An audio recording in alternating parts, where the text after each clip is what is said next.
Защо така тая Германия? Не мине малко време.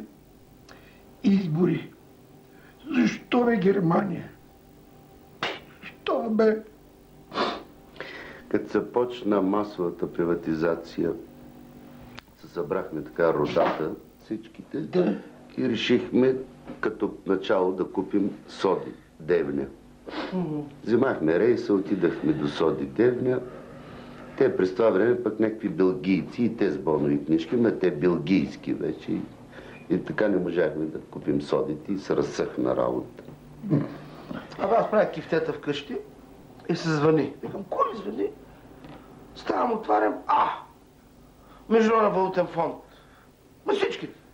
Към Десил, Пардесил, Маргарки, там другите. Жорка, здрасти, припетки, това викам, влизте. Казва, носим да приемеш първия транш. Как така ще го приема първия транш? Не може, вика, трябва да го приемеш, защото ние само на тебе ти имаме доверие в тая държава. И го приех. Някак. Що ме за България? Не може всеки да се дърпа и след това всички сме добре. Ами Кол, горкия Кол, какво ще прави сега Хамукол? Значи, къса ми сърцето за Кол.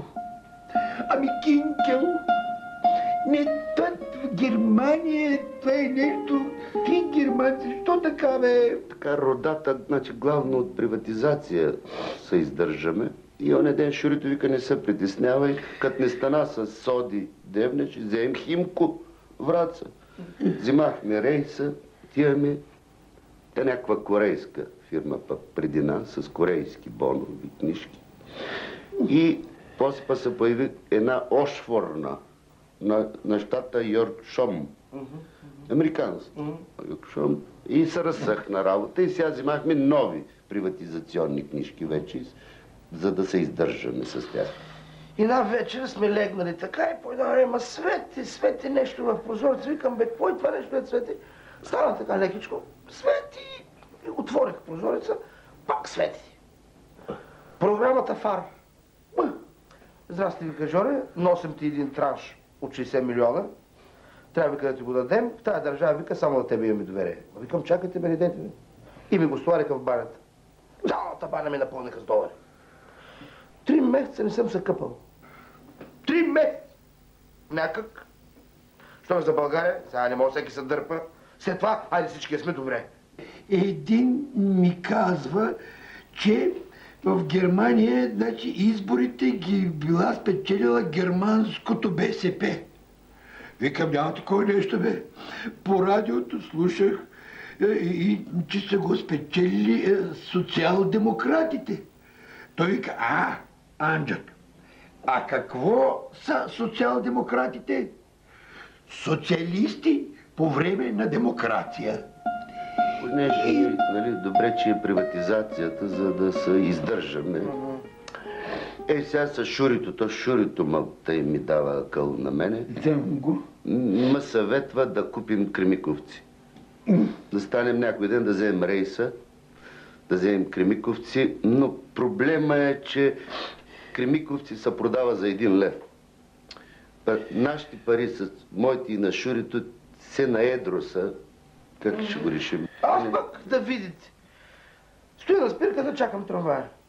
По време спря така един джип и вътре някой ми мах. Викам, така погледнах. Световната банка. Отварям, Жоре, вика, тъкмо към вас сме тръгнали. Носим, вика, един транш от 200 милиона долара за преструктуриране на структурите. И вика да го занесем, да го оставим във вас. Ма викам, не дете, бе, що така да ме? Но в тази държава, вика, само на тебе ти имаме доверие. И отиваме в къщи, стовариха го и него. Цялата ми къща пълна с долари. Ма догоре, това хол, баня, туалетна, спалня, всичко. И на балкона съм турил долари. Принудих се и излязах на квартира. Даже смених патрона на брамата на апартамента. За да не се изкушавам, защото след това ме фъкала да взема да отида. Нали ме разбираш? А ключа, бе? Ключа. И така. Но няма как, бе. Няма как, бе. Не може всеки да се дърпа и накрая всички сме добре. Нали го правя за България? Вчера, по случай изборната победа, този Шериодер ми изпраща една тарга бира да се почерпиме. Така и така, вика Тонка, но ти германците... Понеже ние от приватизацията се прехранваме главно, сега решихме да вземем Китка, Нови пазар.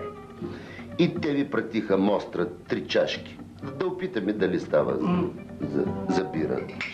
Дали ще Аз се пък получих този шоколад от Швейцария, от програмата Шоколади без граници. Ай, замезе. Спрайте.